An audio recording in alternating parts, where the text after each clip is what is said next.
Antes de comenzar a hacer nuestra aplicación, necesitamos empezar a hacer algunas cosas, preparar todo lo que vamos a utilizar de forma interna. Una de esas cosas es la base de datos. Dentro de los dispositivos móviles, la base de datos de forma interna o local más usada es SQLite. SQLite a lo mejor es una base de datos que puede no te suene mucho o que no la conozcas o que no sea muy popular, pero en realidad es de las bases de datos más usadas a nivel de software. ¿Por qué? Porque es una base de datos bastante ligera. A diferencia de MySQL, que a lo mejor podría ser la referencia más grande en el mundo del desarrollo web, por ejemplo, en realidad ese SQLite no es un servidor o no va a dar el servicio que te puede dar un servidor. En realidad, SQLite es un conjunto de librerías escritas en el lenguaje de programación C que pesa no más, o sea, exagerando 300 kilobytes, de hecho debería pesar menos, como 260, 65, una cosa así, en donde estas librerías escritas en C hacen muy bien, perfectamente el trabajo de una base de datos. En realidad, lo que hacemos nosotros al final es tener un archivo con extensión .sqlite y este archivo es nuestra base de datos. Y lo que hacemos es tomar este archivo y llevarlo a donde nosotros queramos. Esto obviamente tiene sus limitantes también, como cualquier software, cualquier aplicación, cualquier sistema, y vamos a hablar un poco de ellas. Una limitante que tenemos para SQLite es que se conoce como una base de datos monousuario, es decir, que no acepta más de un usuario a la vez. Eso es uno de los motivos más grandes por lo que es ligera, también por lo que nos permite tenerla en un dispositivo móvil porque no va a estar resolviendo X cantidad de peticiones, solamente va a estar respondiendo las peticiones de nuestro dispositivo o del usuario, como lo queramos ver. Entonces, nos podemos dar cuenta que es una base de datos sencilla, ligera y también podemos decir que es flexible. Vamos a ver cuando estemos trabajando con ella que es muy sencilla de trabajar y algo muy importante es que esta base de datos la podemos usar sin problemas, no tiene costo, no hay que pagar ninguna licencia o adecuar algo, simplemente la descargamos y ya está. En la página de sqlite.org puedes encontrar más información, puedes ir a un buscador y escribir SQLite, te va a mandar al proyecto que es sqlite.org, al que yo le estoy dando clic.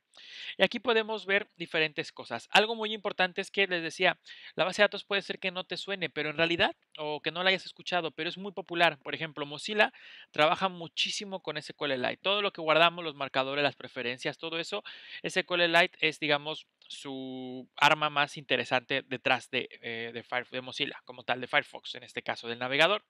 No solamente ellos, también Chrome, por ejemplo, también Adobe en Photoshop, en Flash, en todas las preferencias que nosotros guardamos, todo lo que almacena al final, casi una paquetería Adobe, todo, casi está siempre por defecto guardado con SQLite.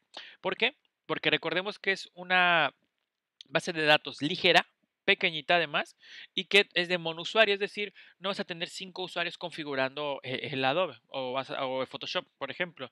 Entonces, te va muy bien el SQLite. Entonces, si nos damos cuenta cuántas personas tienen Firefox, cuántas tienen Chrome, cuántas tienen Adobe, o sea, es muchísimo el software, no nos damos cuenta, pero es una de las bases de datos más utilizadas en la industria del software. Y normalmente pues se vive de eso, de los apoyos, de las licencias, de todo esto, ¿no? De los sponsors que tiene, que estamos viendo, por ejemplo, en pantalla.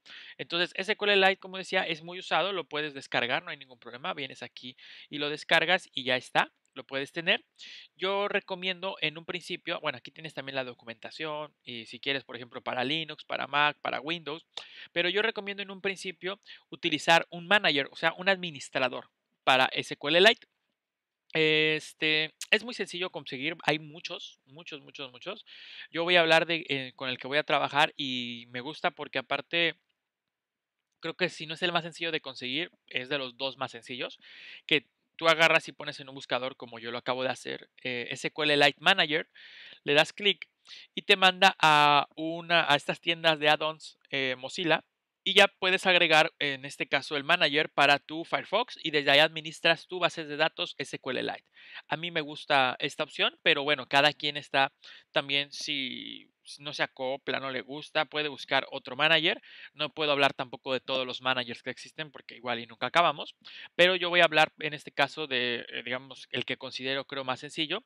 No estoy diciendo ni que sea el mejor, no estoy diciendo ni que sea el más rápido, simplemente el más sencillo y el que casi todos podemos obtener porque casi todo el mundo tiene Firefox, ¿no? Entonces, por eso lo podemos trabajar. Antes, creo que no existía uno para Chrome, creo que actualmente ya existe uno para Chrome. Entonces, la gente que tiene Chrome también sin ningún problema lo puede conseguir. La verdad es que yo no lo he probado, entonces no me atrevería a dar una recomendación, pero creo que ya existe uno para Chrome. Entonces, vamos al buscador, escribimos SQLite Manager, nos vamos a la parte de los add-ons, le damos clic y nos va a salir lo clásico, que deseamos agregar a Firefox, le damos que sí, verificamos nada más si nos pide reiniciar Firefox, lo reinicias y listo.